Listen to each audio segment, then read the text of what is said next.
اللہ تبارک و تعالیٰ نے ہم کو جو دین دیا ہے اس دین کی خاصیت یہ ہے کہ اگر کوئی انسان صبح اپنے گھر کو کام کے لیے جاب کے لیے گھر سے نکل رہا ہے اور اس کا مقصد یہ ہے کہ میں اپنی بیوی کا بچوں کا حق ادا کروں تو یہ بھی دین ہی کا حصہ ہے، کیونکہ اللہ کے نبی علیہ الصلاۃ والسلام نے ارشاد فرمایا جو کوئی شخص اپنے بیوی کے منہ میں لقمہ رکھتا ہے تو اس پر بھی نیکی ملتی ہے۔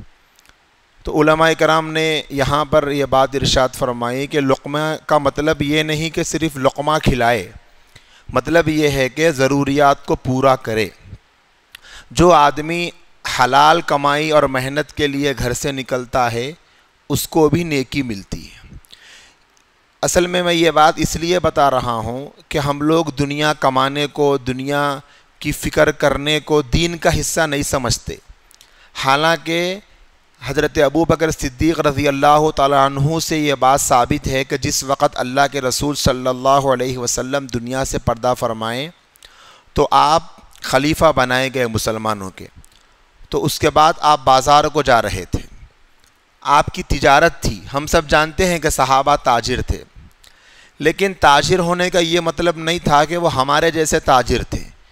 ہمارے جیسے ان کے جیسے میں فرق یہ ہے کہ ہم لوگ 24 گھنٹے کے تاجر ہیں اور وہ لوگ ضرورت کے حد تک کے تاجر تھے۔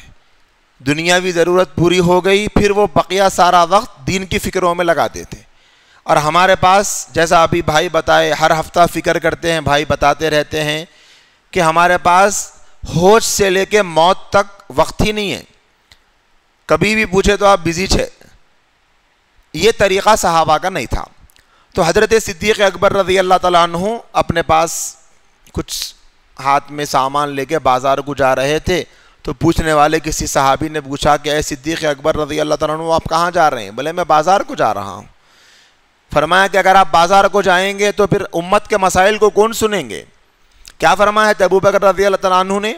ہم سب کا یہ ایمان ہے کہ اس وقت پوری امت کا جتنا یقین اللہ کے ذات عالی پر ہو سکتا ہے اس سے کئی گنا زیادہ یقین حضرت ابو بکر کو اللہ کے ذات عالی پر تھا رضی اللہ عنہ، اس میں کوئی شک نہیں ہے۔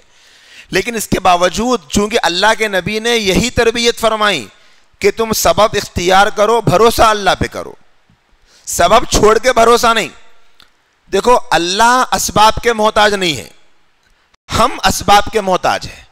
کیوں؟ اللہ ہمیں اسباب سے چلانے کا نظام بنائے۔ اللہ بغیر اسباب کے چلا سکتے؟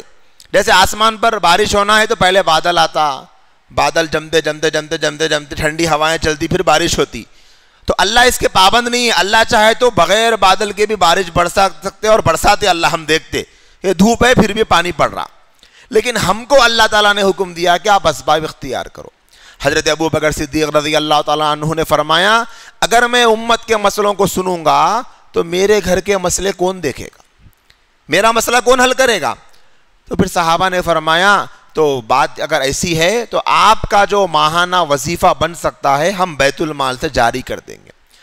تو دیکھو حضرت ابو بکر صدیق رضی اللہ تعالیٰ عنہ کو مینٹلی کیا کر دیا گیا؟ سیٹسفیکشن دے دیا گیا، سکون۔ اب وہ امت کے مسئلوں کا حل کرنے میں لگے ہوئے، الحمدللہ بڑے آرام سے کام ہو رہا ہے۔ تو اللہ کا یہ نظام ہے۔ تو میں یہ کیوں سنایا ہوں؟ اس لیے سنایا ہوں کہ اس وقت جو یونیفارم سول کوڈ کا مسئلہ چل رہا ہے بہت سارے بھائیوں کے ذہن میں یہ ہے کہ اس کا دین سے کیا تعلق ہے صاحب، اس کا مسجد سے کیا تعلق ہے، اس کا شریعت سے کیا تعلق ہے، یہ بات ذہن میں آ رہی ہے۔ حالانکہ ایسا نہیں ہے۔ یہ جو مسئلہ ہے اگر ہم کو شریعت پر عمل کرنے نہیں دیا جائے گا، آپ بتاؤ کیا ذہنی سکون رہے گا؟ جیسے اس وقت کون سے ملک میں قرآن چلایا گیا؟ بولو، سویڈن میں ابھی حالیہ۔ اب آپ بتاؤ جو مسلمان سویڈن میں رہتے ہیں کیا وہ لوگ 5 وقت کی نماز ویسے سکون سے پڑھ پا رہے ہوں گے جیسے ہم پڑھ رہے ہیں؟ بھئی ذہن پہ ٹینشن رہتا لامحالہ، ارے بھئی قرآن مجید کی بے حرمتی کر دی گئی، قرآن مجید کی شان میں غستاخی کی گئی، تو آدمی کیا ہے مینٹلی ڈسٹرب رہتا، اور مینٹلی ڈسٹرب رہا تو وہ کوئی کام نہیں کر سکتا۔ تو اللہ کا شکر ہے کہ ہمارے اپنے ملک میں ہم کو بڑے آرام کے ساتھ اپنے مذہب پہ چلنے کی آزادی ہے۔ اب اگر یہ آزادی ختم ہونے والی ہے سمجھو، اب آپ بتاؤ اس کی فکر کرنا نہیں کرنا؟